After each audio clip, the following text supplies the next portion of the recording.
Hey everyone, it's May 13th, and that means that if today's your birthday, you share with serial killer Waneta Hoyt, who killed all five of her biological children as infants in the 1960s and 70s, and that is her right up there.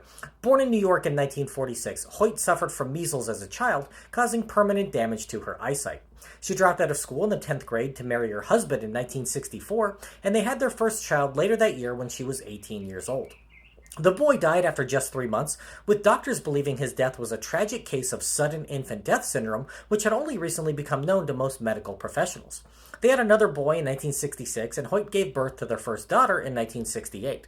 Just 1 month after her birth, their daughter died, again ruled a case of SIDS, and that was followed 3 weeks later by their son dying, also ruled a result of SIDS.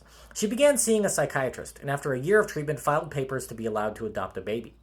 But when she became pregnant once more, she dropped her plans to adopt and began meeting with a doctor at the Upstate Medical Center to research what could have possibly been happening to her children.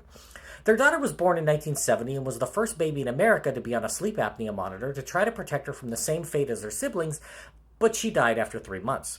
A fifth child was born in 1971 who died within months, and again, SIDS was determined to be the cause. Nurses at the clinic noticed that she only held her babies when she was told, and then so at arm's length, showing very little affection to her children.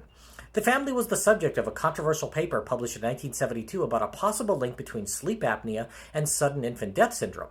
Her husband finally had a vasectomy, thinking that genetics were causing the repeated deaths of his children.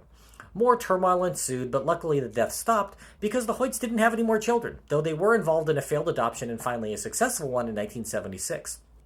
It wasn't until 1985 that a prosecutor took interest in the deaths of their five children, and he spent years investigating the circumstances. In 1994, Hoyt was brought in for questioning, and she confessed the horrible truth. She had suffocated all five of her children to stop them from crying.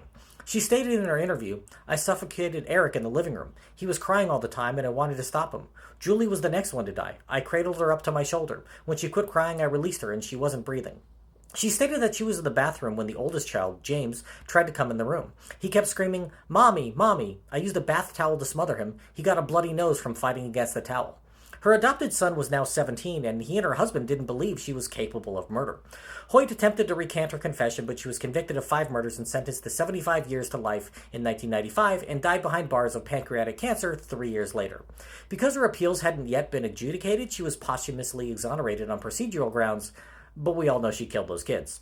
I've been unable to find out what happened to her surviving adopted son. The research based on Hoyt's children was discredited and withdrawn, but research into SIDS continues, so hopefully actual cases may be able to be prevented in the future. If this is your birthday, I hope you have a great day. Leave me a comment saying it was your birthday. And to Waneta Hoyt, I say, happy birthday, you bastard.